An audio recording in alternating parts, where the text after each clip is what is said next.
Bien, bueno. De nuevo, después del café y reconfortados con el café, vamos a proseguir. Tenemos la última conferencia de la tarde, lo digo para aquellos que ya manifiesten un cierto agotamiento, porque la verdad es que nuestra propuesta es un poco maratoniana para escuchar tantas ponencias tan diferentes, venidas de tantos lugares. Hoy hemos tenido hablando a profesores que han venido de Estados Unidos, que han venido de Filipinas, que han venido de Portugal, y entonces tenemos todos los puntos de vista sobre la expedición de Magallanes Elcano, sobre la expedición de Magallanes a las Molucas y sobre la expedición de Juan Sebastián Elcano, que es el que completa y el que toma la decisión de dar la vuelta al mundo y el que se hace acreedor de este lema que aquí nos preside, del primus circumdedisti me. Ahora vamos a hablar justamente de Juan Sebastián Elcano. Para ello nos va a hablar Salvador Bernabéu Albert, del cual hago una semblanza muy rápida como de todo el mundo. Salvador Bernabéu Albert se doctoró por la Universidad Complutense de Madrid, pero además alcanzó la maestría en estudios chicanos por la Universidad Nacional Autónoma de México. Es científico titular del Consejo Superior de Investigaciones Científicas, pero está adscrito a la Escuela de Estudios Hispanoamericanos de Sevilla. Antes de esto, ha ejercido la docencia en diversos centros centros universitarios o centros de investigación superior, como es la Universidad Autónoma de Baja California Sur, la Universidad Autónoma de Zacatecas, también en México, la Universidad de Sevilla y la Universidad Pablo de Olavide, también enclavada en la ciudad de Sevilla. Ha sido durante muchos años el director de la Escuela de Estudios Hispanoamericanos de Sevilla, fue hasta el año 13, y luego, por razones de reubicación de todo, ha vuelto a asumir el cargo y desde junio de 2017 hasta la actualidad vuelve a ser el director de la Escuela de Estudios Hispanoamericanos de Sevilla. Aparte de eso, es académico correspondiente de la Real Academia de la Historia, por lo tanto también colega mío en la academia, y ha sido muy difícil resumir su currículum y por ello solamente doy las cifras, ¿no? Porque es que ha escrito 33 libros, ha escrito 81 capítulos de libros y en revistas nacionales e internacionales tiene 37 trabajos más. Entonces, antes de decir esto, antes de ponerme a hacer un listado de libros y de obras, decir que, bueno, es un especialista en todas las cuestiones referidas al Océano Pacífico y se ha interesado por toda una serie de cuestiones relativas al Pacífico americano. Es el máximo especialista español en la California española, en la baja y en la alta, en la que hoy sigue siendo mexicana como en la que es hoy día, está bajo la soberanía de los Estados Unidos. Es un especialista en el recorrido del Pacífico, es un especialista en cuestiones de Filipinas y por lo tanto era una persona capacitada, quizás la más capacitada actualmente, para hablarnos de la figura de Juan Sebastián Elcano, que todavía no ha encontrado la biografía definitiva. Nosotros tenemos la confianza en que sea Salvador Bernabéu quien nos la haga. Tiene la palabra. Va a hablar desde la silla por motivos de comodidad. Gracias.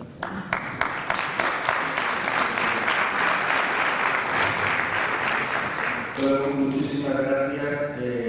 Tengo mucho escrito, pero la verdad que tengo de ponencias y congresos y conferencias muy pocas, porque me da terror hablar en público. Pero bueno, voy a hacer un esfuerzo porque lo amerita este impresionante congreso y por eso quiero dar las gracias a los organizadores, tanto de la Marina del Ejército, del almirante Ignacio Cada, como Lucio Lavar, como de la Fuente y Carlos Martínez Sou, que nos invitó una noche de diciembre en la Mafia de Sevilla, restaurante, y nos propuso el hacer y nos asaltó y nos convenció para hacer esta participación en el Congreso. Bueno, esta mañana se ha hablado de macrohistoria, Juan Gil hablaba de microhistoria, yo le voy a hablar de historia en construcción, porque realmente Elcano es el más importante de nuestros marinos y el que tiene la peor biografía, Y se han hecho intentos, pero realmente diríamos que la biografía, aunque es amplia, pero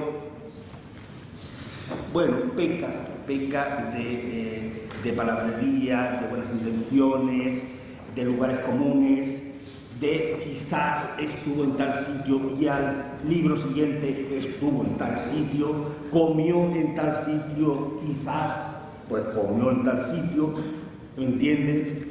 El director del archivo de Euskadi, Francisco de Borja de Larga, que lo voy a citar dentro de muy poquito porque ha dado algunos de los regalos los mejores regalos de momento para escribir la biografía de Elcano. Bueno, decía hace muy poquito en las actas del primer congreso de Sanlúcar y en la primera vuelta al mundo, escribí un artículo que llama mucho la atención, el título: ¿Qué sabemos realmente sobre Juan Sebastián de Elcano? Resultados provisionales de una indagación llena de dificultades. Váyase usted a su casa. Es decir,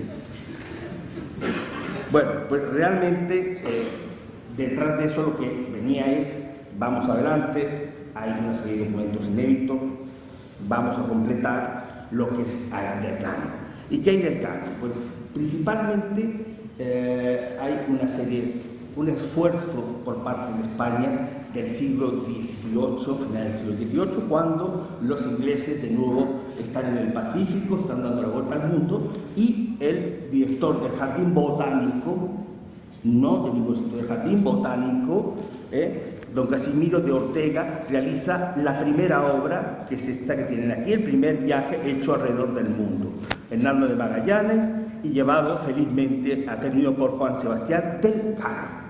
Bueno, a partir de ahí las obras, diríamos, que entran en una dinámica en donde las cuestiones principales pasan a un segundo plano y en cambio el nombre, el lugar, Cinta Elcano, etcétera, van ganando terreno, y sobre todo ese determinismo geográfico. Es vasco, por ser vasco es callado, escribe poco, coño, mi padre también, y no era vasco. En fin. Y entonces el determinismo geográfico, el determinismo histórico, en fin. Entonces, bueno, y luego pues poesía, loas, escritores, etcétera.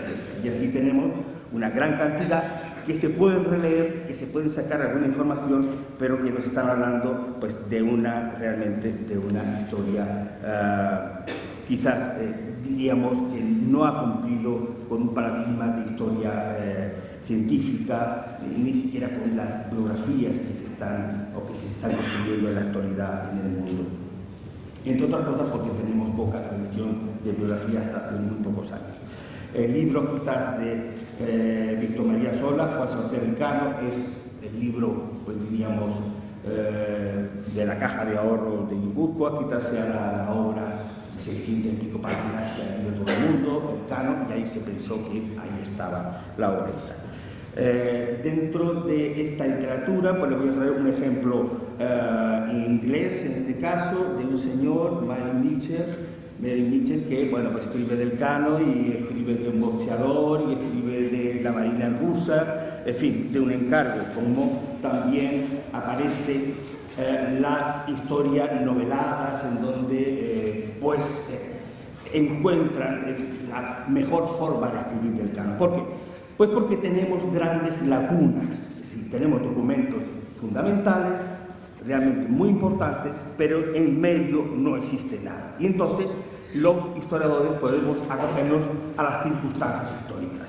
Las circunstancias históricas muchas veces nos darán alguna alegría, pero la mayoría de las veces muchas falsedades, porque no se pueden llenar un documento de 400 páginas de las circunstancias históricas de los reyes católicos, de Numancia, de Letario, etc. Con lo cual, pues llegábamos a que la historia de Elcano era la historia del viaje de Hernando de Magallanes con alguna noticia sobre Elcano. Y eso es lo que se ha repetido en muchos libros en adelante. Bien, dentro de los documentos, hablaremos de ellos, la mayoría están en el Archivo General de Indias, pero esperamos que en esta conmemoración, no directamente, que ha sido el aporte del Archivo de Euskadi, pero de otras formas, es decir, de forma secundaria, por otras cuentas, por otros medios, etcétera, pues puedan, por ejemplo, sobre las cuentas de las Molucas, que hablarán mañana Gabriel, Sergio, podamos añadirle nuevas documentación a lo que es realmente un tema bastante difícil. De todas formas, hay esperanza, porque podemos releer y podemos, por lo menos, si no dar más certezas, sembrar dudas y las certezas pues que sean certezas, y si hay eso lo que hay, pues es lo que hay. Bueno, ¿qué es lo que tenemos de verdad hasta la fecha? Bueno, sabemos que Juan Sebastián Elcano nació en la villa portuaria de Guetaria en el año aproximadamente 1486-1487. Cuando se publican las actas ya verán dónde aparece esa cifra, que es donde ese número, que es justamente en un interrogatorio que propicia Hernando de Magallanes. Murió, lo sabemos, el 4 de agosto de 1526 en la expedición de Loaiza, con lo cual vivió aproximadamente 40 años. Si tuviera que decir 4 etapas, una sería la infancia y la juventud, la segunda su participación en la expedición Magallanes Elcano, la tercera sus casi 3 años que está en España de gran importancia, y por último su, diríamos, gran relevancia dentro de la expedición de Loaiza, la cual conozco bastante bien, y la verdad que es una expedición que fue una auténtica odisea que terminó no solamente arruinando a la familia Elcano, sino a muchísimas familias, y casi pues tenemos que entramparnos mucho más de lo que nos entrampó el emperador, que le gustaba mucho ir de guerras por España y por Europa. En fin, y eso quiero que aparezca desde el principio. Una cosa muy importante que aparece en los libros: no era una familia pobre.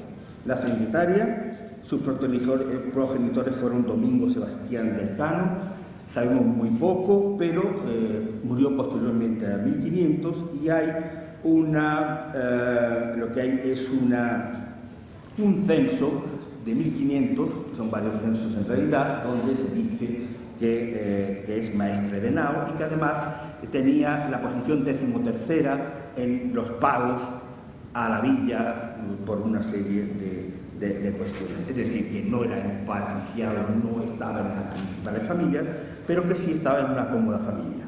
Lo que pasa es que no había televisión en esos momentos, y por lo tanto el matrimonio se dedicó a tener 8 hijos, más una María que tuvo el padre fuera del matrimonio. Y le voy a relatar esto para que puedan comprender cómo termina la familia, aunque estamos empezando la charla. El mayor, Sebastián de Elcano, nacido en 1485, que es factor, comerciante, etcétera, pues como tantos de Guetaria que se dedicaban a maestres de nao, menos a la pesca,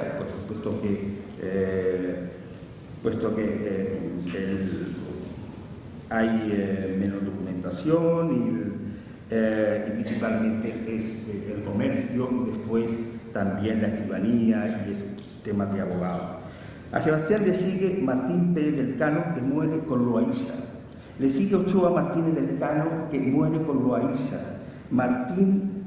Antón Martín de Elcano, que también muere con Loaiza.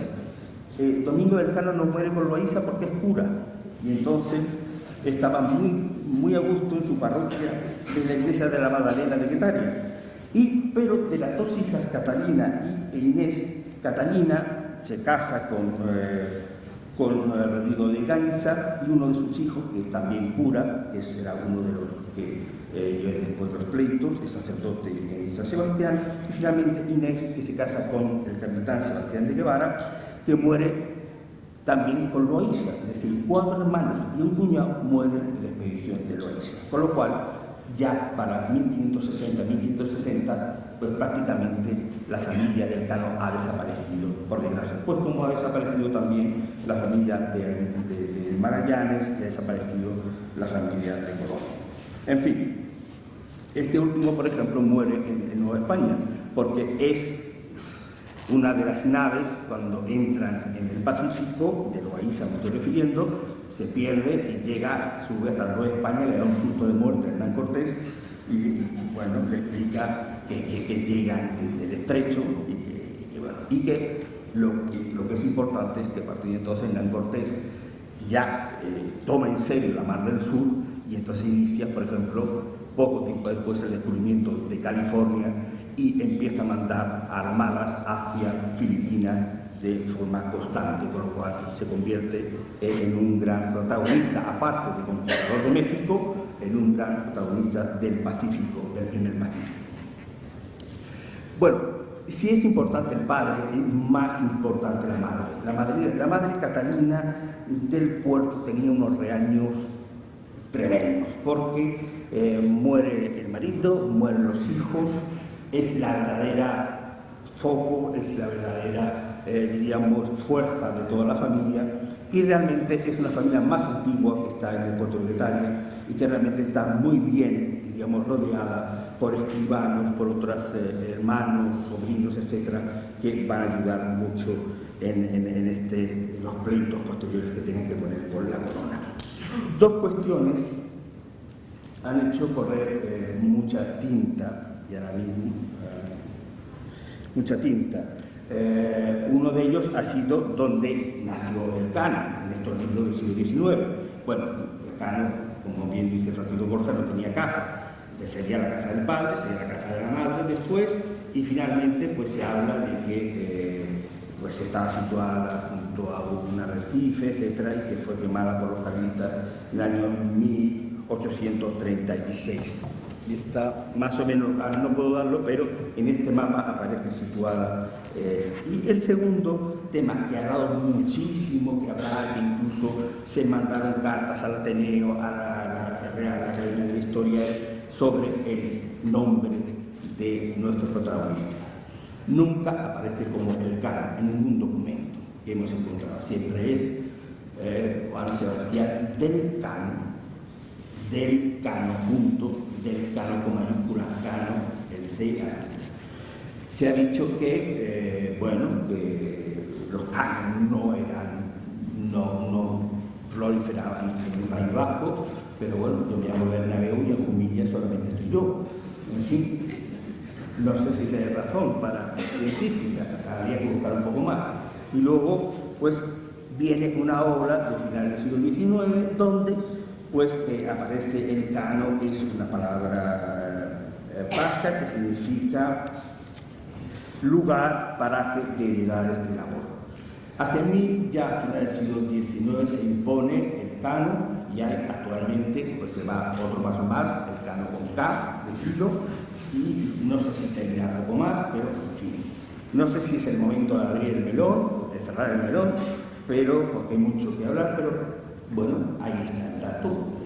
Ni los cronistas ni nadie hablan de Juan Sebastián del Cano, sino del Cano. Sobre su infancia y juventud, pues evidentemente pues se ha hablado mucho y se ha hablado poco y realmente sin ninguna base científica. El Tanque Final de Navarrete dice quizás hizo contrabando, pues el siguiente libro hizo contrabando. Quizás y pescó, porque fue un pescador de primera. Bueno, hay muy pocos datos realmente que sean de primera mano, que sean auténticos. Uno de ellos nos lo proporciona sus primeros amores.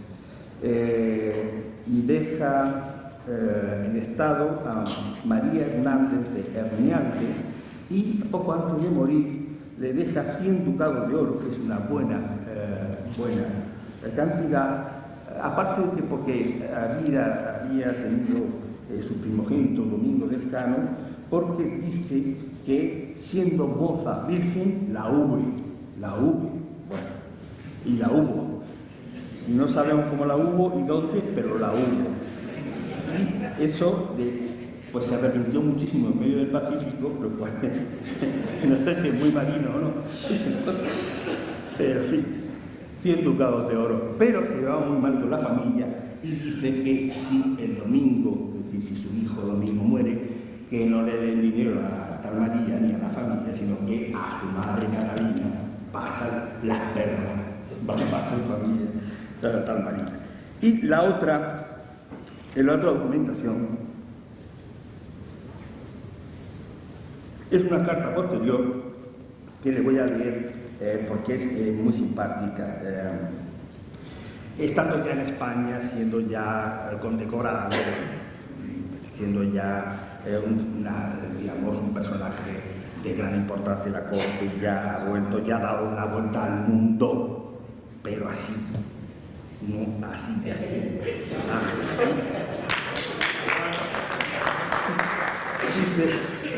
Escribe al rey y le dice, al emperador, perdón, dice: por cuanto por parte de vos, Juan Sebastián del Elcano, capitán de la nao Victoria, una de las 5 naos que enviamos al descubrimiento de la especiería, me es fecha relación, me cuentas tú, que siendo maestre de una nao de 200 toneles, nos servisteis en Levante y en África, y como no se vos pagó el salario que habíais de haber por el dicho servicio, tomasteis dineros a cambio de unos vasallos del duque de Saboya, y que después, por no les poder pagar, le vendisteis la dicha nao, y por cuanto por ley y establecimientos, etcétera, etcétera, no podéis vender la nao, por ser extranjeros cometisteis crimen, y por lo tanto teníais, bueno, en ese caso, que lo hubieran descubierto en ese momento, hubieran tenido una pena grave en cuanto a bienes y en cuanto a su persona, etc.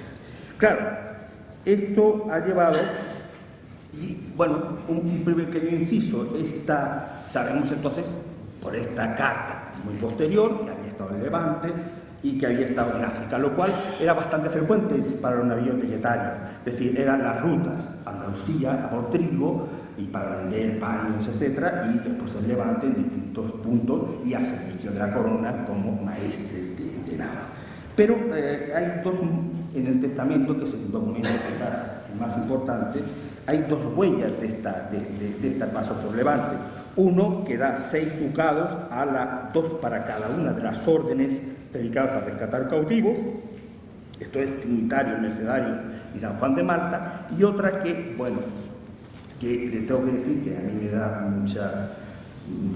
muchos sentimientos, que es la veneración que tenía por la Santa Faz. Yo, aunque nací en Murcia, pero viví 7 años en Alicante, mis primeros 7 años, y mis abuelos me llevaban siempre a la romería de la Santa Faz. Y aquí van a tener, bueno, esto es un mapa de Guetaria que me ha pasado, aquí la juventud. Bien.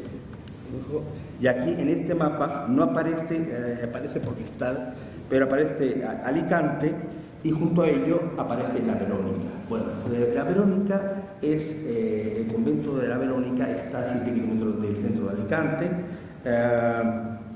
y es un lugar de peregrinación muy tardío, de final del siglo XV, con lo cual tuvo que pasar gran tiempo en Alicante, lo cual era normal, porque era un puerto realmente muy importante para las acciones militares y comerciales con el norte de África, etc. Como no pudo cumplir con esa manda, pues dio 6 ducados para que un romero fuera a hacerla por él y además entregar 24 ducados a los mayordomos de la iglesia de la Santa Verónica. Y es muy curioso porque años después se puso, ya que no se pudo hacer porque dependía ese dinero de la Casa de Retratación de La Coruña, que nunca tuvo un duro porque Loaiza se destruyeron las naves, pues se hizo este esboto en los años 40, que a mí me llamaba mucho la atención de pequeño y que realmente fue mi primer contacto con el Cano, y que eso siguió para que después siguiese investigando el Pacífico y concretamente con el Cano. Bueno, es interesante además porque también Hernando de Magallanes, cuando llega a Sevilla, no se fija en las grandes órdenes, en las grandes aprobaciones, ni iglesias, ni cofradías, sino que va a encontrar su sitio, su refugio en los mínimos que habían llegado muy tardíamente a España por los reyes católicos y que habían, los reyes católicos, favorecidos por los reyes católicos, ya que según eso, su santo fundador había soñado la conquista de Málaga por los reyes católicos. Se traen la Virgen de la Victoria, que es la Virgen, la vocación principal de los mínimos, y que se la traen a Sevilla. Bueno, la Virgen de la Victoria, que estará constantemente dando vueltas, tanto en el viaje de Loaiza como en el viaje de Magallanes. Claro, todo el mundo, y vuelvo después de este inciso, sí estaba en crimen, sí no estaba perseguido. ¿Por qué lo dejan alistarse en la expedición Magallanes? Bueno, porque se han llevado los vascos, otros porque necesitaban gente y eran gran maestres, etcétera, etcétera. En mi opinión, es porque no se conocía esta operación con el duque de Saboya, no se conocía. Y él pide ese perdón porque poco antes ha pedido el hábito de Santiago, porque lo tenía Magallanes. Y entonces sabe que el hábito de Santiago, y en este momento con los conversos, por la sangre pura y todas estas historias que nos marcamos, pues la investigación, las pesquisas eran tremendas y que iba a salir de manos de los saboyanos. Con lo cual, antes de que suceda, el Cano pide el perdón para él y para el resto de la familia por siempre jamás. Y de ahí que cuando llega a Sevilla a alistarse, no solamente lo hace con su nombre, sino dando el nombre del padre, de la madre, de Guetaria, y siendo no un marino, sino siendo un maestre, en este caso, de la Concepción. Y esto quizás explique que se llega como realmente maestre y no tiene problema ninguno, porque no se conocía esta operación. Y es una línea a investigar, porque ¿qué trabajos hizo? Después estudió con el cardenal Cisneros, con el gran capitán. ¿Dónde están los documentos? Bien. Bueno, pues como estaba en la época de esas acciones, pues así se la adjudicaron, pero no hay documentación y hay que seguir trabajando. Bueno, con Magallanes al principio se lleva muy bien. Cuando al portugués se le va a presionar por parte de la corona para que saque portugueses de la nao, porque hay muchísimos, y otros extranjeros, abre una investigación, un interrogatorio entre los maestres y nuestro Juan Sebastián dice concretamente que con la gente que tiene para la nao, de que es maestre, bien está contento porque es buena gente, suficiente para el cargo que lleva. Y que a los otros maestres les oye decir que están contentos también con la gente que tiene para las dichas naos. Es decir, que de un principio no había realmente no había ningún enfrentamiento. Bueno, el enfrentamiento viene porque Hernando de Magallanes cambia radicalmente de ser un hombre que se muestra tolerante, tratable, de que pueda hacer pactos, hasta que sale la nave de Sevilla y sobre todo esa mujer de Barrameda. Y aquí ya se convierte en una persona donde no se le puede chistar. Es decir, una persona absolutamente, completamente, que hace lo que le da la gana, que no quiere saber las instrucciones que ha firmado con Carlos V, y así se lo dice directamente al veedor y segundo capitán general en lugar de Faleiro, y que dice que eso que le han dicho de que tiene que hablar con los demás marineros y que hablar con ellos sobre la cuestión de las paradas y de la ruta, que ni lo entiende, no lo entiende, ni sabe, ni es posible. Con lo cual, desde el Golfo de Guinea y por una serie de causas, pues empiezan las desavenencias. Una imagen del puerto de Sevilla, en el momento que sale, Otro dibujo pues, de estos libros del siglo XIX, como ven, pues para decorar una casa de nuestra bisabuela, está bastante bien. Finalmente, pues una imagen de la ruta aproximadamente para recordarla, puesto que es así. Bueno, sobre esta parte, como es una parte del viaje que se va a hablar mañana, quiero pasar en alto, pero sí para decir cuatro cosas. Uno, evidentemente, como otros más de los castellanos y no castellanos, también empiezan a sentirse muy molestos con Magallanes, con su actitud, con su no hablar, con su violencia, y eso llega a la famosa conjura de San Julián, en donde, pues, como saben ustedes, son asesinadas 2 personas, descuartizadas, y posteriormente 2 personas, un clérigo y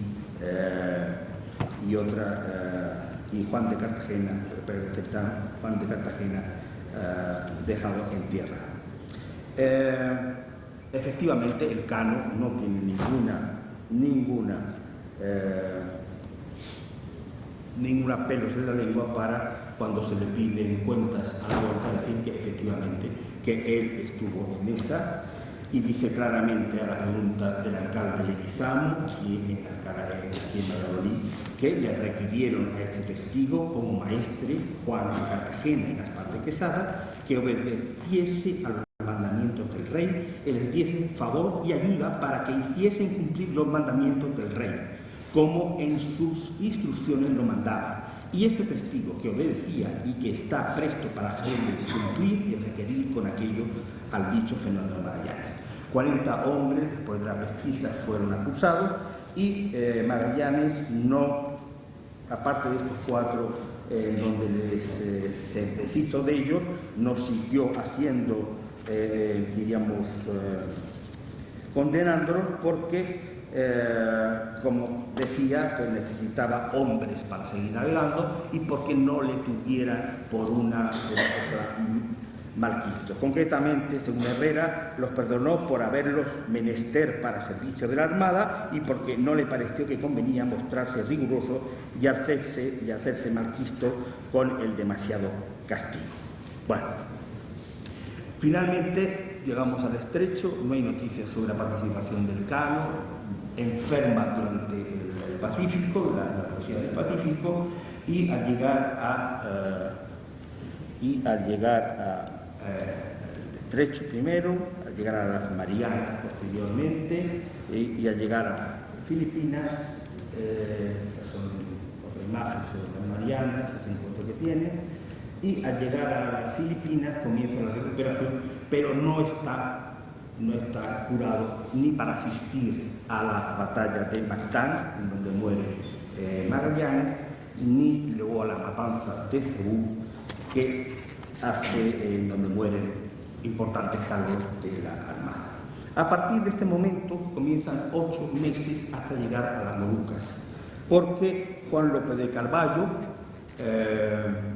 toma el mando, no parece ser, no sabemos por qué, sí porque, bueno, pues tenía el apoyo de los portugueses y de otra gente, pero lo que hacen es estar dando vueltas, robando, haciendo corso, visitando al rey de Brunei, llenándose es decir, perdiendo el tiempo, y además con 2 naves, porque la tercera concesión en la que iba mandada por el cano estaba en tan mal estado que en la isla de Bohol, la isla de Filipinas, tiene que ser destruida pasando sus hombres a las otras 2 naves que quedan. La Trinidad, que está capitaneada por Gonzalo Gómez de Espinosa, y la Victoria por el cano. En estos 8 meses, pues evidentemente, sobre todo son muy importantes para Pigafetta, porque le da muchísimo juego todo lo que le cuentan sobre ese orientalismo. En parte es cierto, es decir, llegar a la corte de Brunei es impresionante, lo cuenta, etc. Pero otras cosas pues, realmente son verdaderamente, venían ya de muy antiguo, de Marco Polo, etc., las típicas mitos, etc. Por ejemplo, el cronista italiano aseguró que el sultán de Siripada sultán de Brunei, tenía 2 perlas enormes del tamaño de unos huevos de gallina.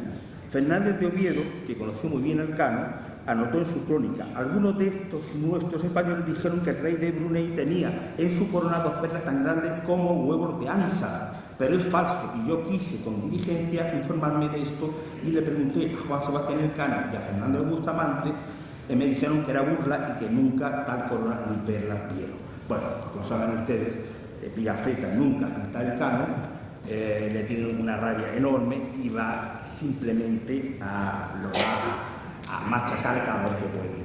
El nombre de machacar es muy moderno, pero bueno, queda ahí, porque realmente es un machaque constante, y sobre todo cuando llega a España, y pruebas tengo. Después de Brunei y de estas acciones, creo que muy rápido, se nombra un triunvirato en el que están los 2 capitanes de las naves, llegan a las Molucas, las cargan, tienen noticias por un lusitano, por un portugués, de llegar a Tidore, por el Ternate están los portugueses, algunos portugueses, saben que van a buscar una armada portuguesa y salen las 2 naves, una tiene que regresar porque está en mal estado, y finalmente es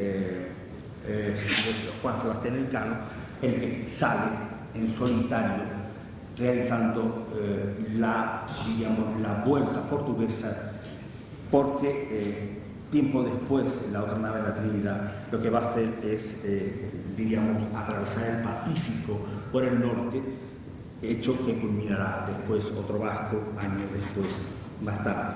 Se sabía porque era el camino, la misma ruta, el mismo movimiento de las corrientes del Atlántico Norte, pero realmente era mucho más amplia y con mucho más elementos en contra.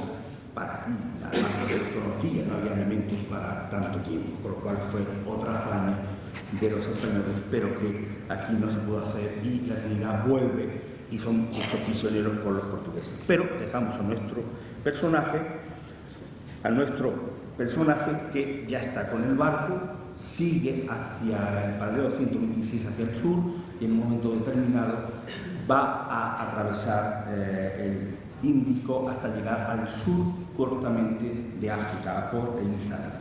Allí cruza el Cabo de Buenaventura de Buena Esperanza, y sube con los vientos hasta la isla de Cabo Verde, donde tienen que bajar parte de las baratijas que le quedan, y después ya tienen que van con las bombas y todos están realmente muy cansados, y bajan 3 quintales de clavo, y ese es el momento en donde lo descubren, y bueno, pues tienen que dejar varios hombres en tierra, y los 18 que quedan más 3 indonesios salen en esa última parte que dura unos 30 y tantos días, pero que realmente son verdaderos agónicos hasta llegar al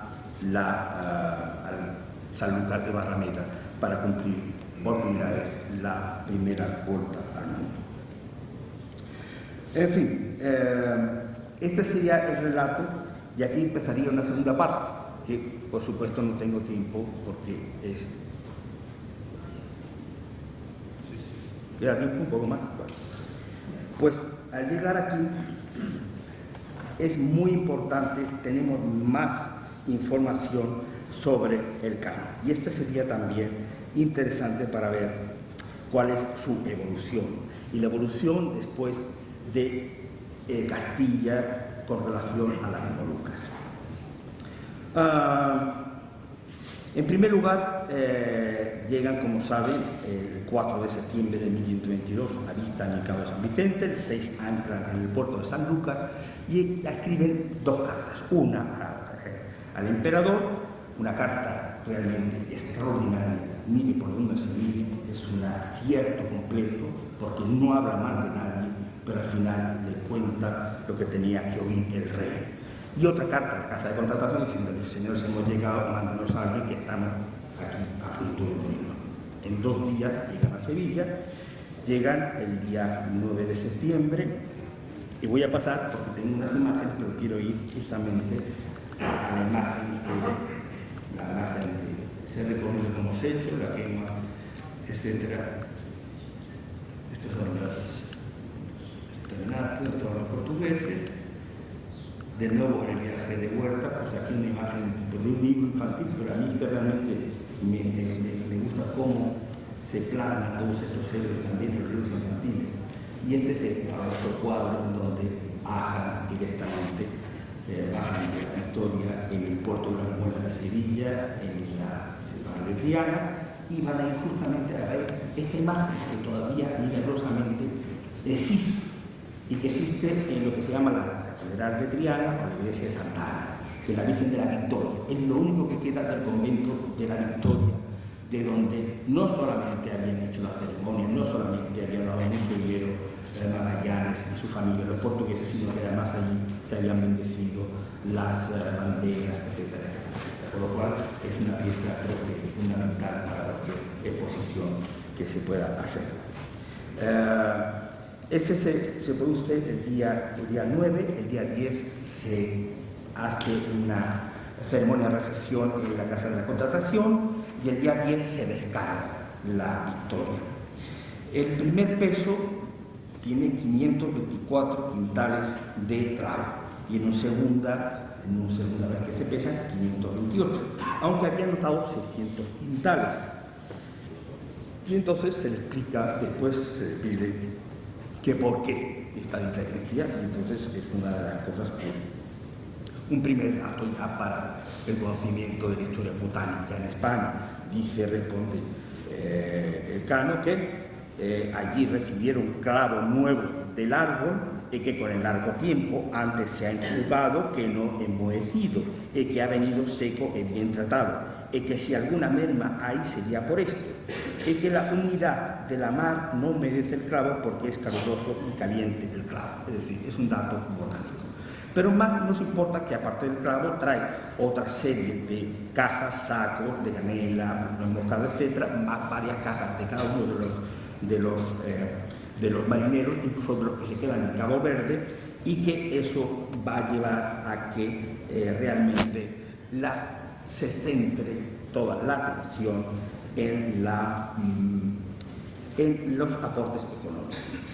Entonces, aquí hay 4 líneas de investigación. Primero, la noticia de la circunnavegación del globo fue recibida con gran alegría en la corte, muy bien hasta ahí, y a partir de ahí, pues, como la primera carta de Colón, como la primera carta de otras de Hernán Cortés, empieza un ciclo por toda Europa, de papas a obispos, de obispos a conténeres, por Italia, etc. Es una línea de investigación que conocemos bien por el libro de Pigafetta, pero que no conocemos bien por otro tipo de esta, por ejemplo, la carta de Sanlúcar y Barranquilla. En segundo lugar, el interés geográfico, es decir, la vuelta al mundo, es muy importante, pero va a tener una repercusión que va a ir disminuyendo. Y va a ir disminuyendo porque interesa geógrafos, porque interesa cartógrafos, pero la gente, y sobre todo los mercaderes, y sobre todo el emperador, están apasionados por el hecho de llegar a las Molucas. Un indicio de ello es que se vende la Victoria en la moneda. Es decir, es algo incomprensible. Es decir, la primera vuelta al mundo, el barco se vende en la moneda, lo descubrió Juan Gil, lo publicó, y da 1 o 2 viajes a América y al tercero no puede y se destruye, etc. Luego hay poemas en el siglo XVII donde un madero se encuentra con un marinero y le cuenta: yo fui de la Victoria. Entonces, pues, haberla conservado, que había unos astilleros muy grandes y muy bonitos en Sevilla para haberlo demostrado y haberlo tenido. En fin, no voy a echarle yo a mis antepasados, pero en fin. ¿Y por qué se produce esto? Porque empieza una fiebre moluqueña o fiebre de las especies. Y como tal fiebre empieza con 38, 39 grados, llega a los 42, no mata o casi al emperador, pero después, boom, baja y vende las Molucas, etc. Y por eso la palabra es fiebre. Pero en estos momentos los planes son extraordinarios. Carlos V realmente se vuelve, podemos decir, un poco poco loco con el tema, prepara la casa de la contratación de La Coruña, más un hospital que se va a hacer con el 20º, que aparte del quinto él tiene, y que va a abrirlo con medicinas para todos los que vengan enfermos. Pero además va a mandar cinco, no una, 5. Y la primera ya la está preparando con el comendador Loaiza, que es un hombre que sabe de guerra, pero que no tenía ni idea del barco. Yo creo que no era el hombre más apropiado, como se mostró, y realiza a partir de eso una fiebre y que logra que también la corte, las ciudades castellanas, se penetre el olor de las especies, aunque nunca las hayan, es decir, nunca España olió tantas especies como en este momento. Y para conocer más, evidentemente, lo que hace es llama a Elcano y se traiga a 2 personas de su confianza, que son Albo, piloto de la nave, y posteriormente Bustamante, que es cirujano, barbero y íntimo amigo de Elcano. Y evidentemente llegan a Valladolid, y la carta es del 11 de septiembre, no sabemos cuándo llegó, posiblemente en octubre, y hay realmente un encuentro estupendo. Quiero decir que un año después, ya estando en Pamplona, hay otra real cédula en donde dice que vengan los que quedan, los que no ha conocido, que están en España, es decir, que tiene mucho interés por seguir conociendo cosas de ahí. ¿Y qué le enseña Elcano? Elcano le enseña, aparte de dar la vuelta al mundo, le enseña a sus 2 compañeros, a los 3 nativos que llevaba. Por cierto, que hay uno de ellos que lo recogen los cronistas, que es bastante avispado, y por donde pasan, de las aldeas y las ciudades, entran en todas las droguerías, y a cómo está el clavo, y a cómo está esto, es decir, va apuntando en Segovia, en Ávila, en esto, decir cuánto valía cada una de las droguerías, de las drogas que traía, ¿no? Y los cuales trae también los regalos de los reyes, y hablan de los reyes, todo lo puede hablar de los reyes, de Tidore, de Gidolo, de Zamajera, de otras que traen y que recogen el libro de las paces y amistades que el contador Martín Méndez en 1529 escribió. Pero también le traen información en donde le dicen que las Molucas caían dentro del meridiano castellano y que además habían dejado gente, hasta 4 personas allí, esperando no solamente una factoría portuguesa, sino una gobernación, que esa también es una diferencia. No hacer una factoría, es una gobernación, es decir, es extender, como después en México, poco después, el gobierno allí. Es decir, poner un gobierno, y por eso va el comendador García Jofre de Loaiza, que era uno de los principales personajes de España en ese momento. Y lo lleva para hacer esa gobernación justamente en la frontera con Portugal, con ese Portugal que se junta, una gobernación para demarcar definitivamente el terreno de España y de Portugal. Lo que pasa es que también llegan cartas de los que habían quedado allí en la Trinidad, que se habían quedado en Tidore, y también llega Pigafetta, que le tengo bastante manía, que yo muy bien, porque va metiendo, entonces le va diciendo que bueno, porque en la de Magallanes, porque es un tipo menudo, que tal, y que encima entonces se fue a pelear y lo dejaron solo con 4 o 5 españoles, etc. Bueno, lo dejaron solo porque era tonto, porque eso ya he dicho, porque no se podía hacer, primero porque no tenía orden de bajar del barco, y en segundo lugar porque no se puede ir a pelear.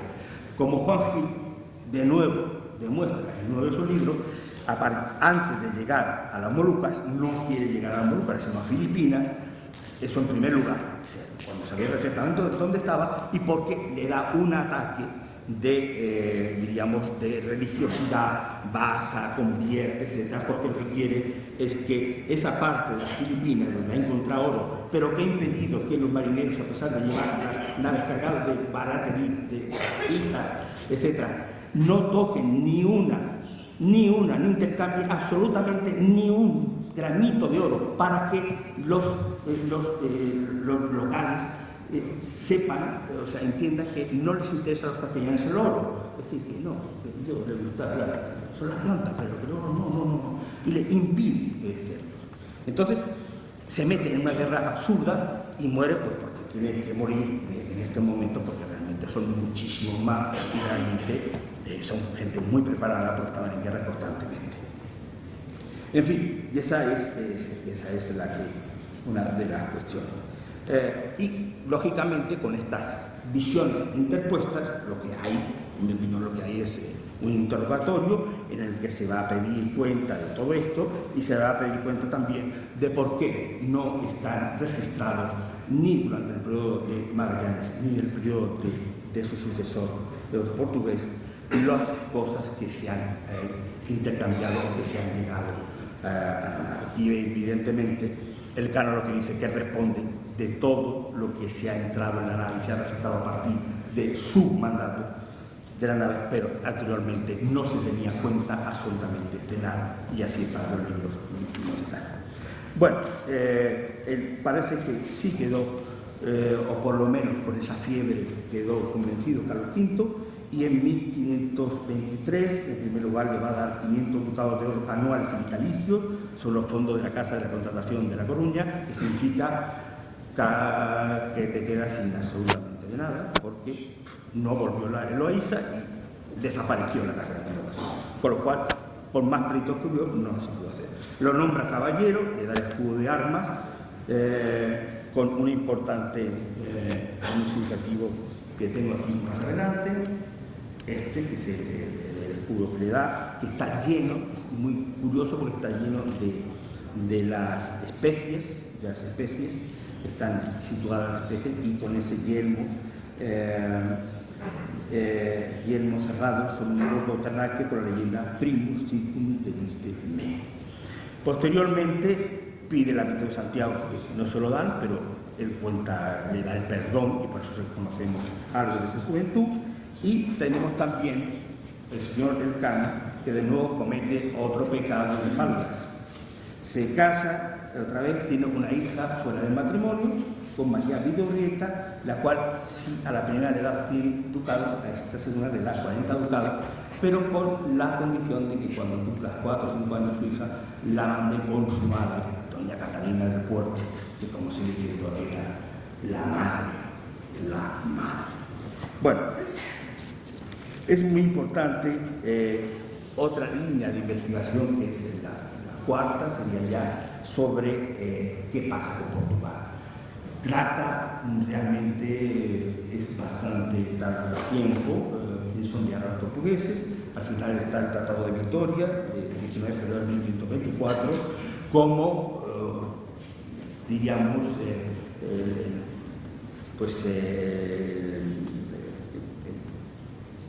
vamos a decir que sigue teniendo el place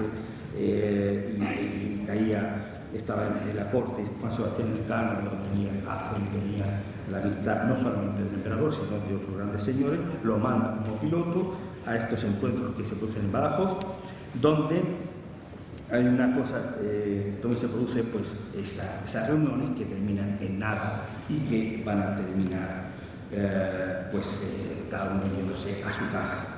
Pero hay un dato que me he acordado estos días, pues porque es de un niño muy pequeño y me he acordado en estos días que estaba haciendo. La anécdota la recoge Lope de Gómara y dice que aconteció que estaban en la Junta, se reunían en Elba, se reunían en Badajoz, en otro sitio, no llegaban, estaban varios, un mes y pico. Y dice que aconteció que, pasando un día por la ribera del Guadiana, Francisco de Melo, Diego López de Siqueira y otros de aquellos portugueses, le preguntó a un niño que guardaba los trapos que su madre lavaba si eran ellos los que repartían el mundo con el emperador.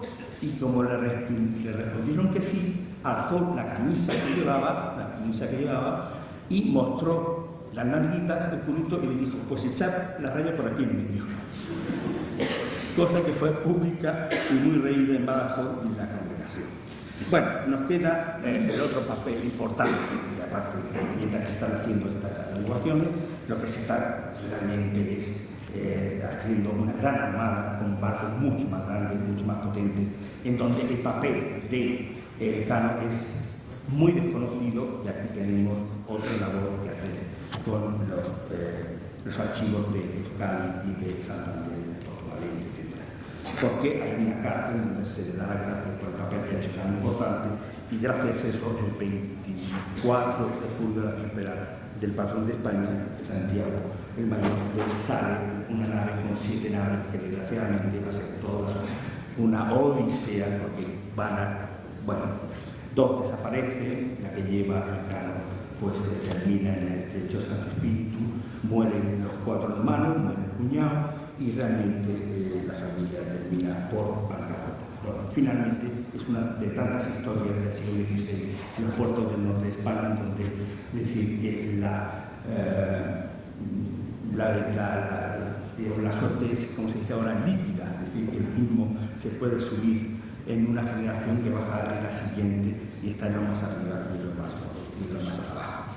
En fin, esta es la historia, que después solamente queda una nave, y en mitad del Pacífico muere José de Loaiza, muere después Elcano con un testamento extraordinario, pero que lo lean.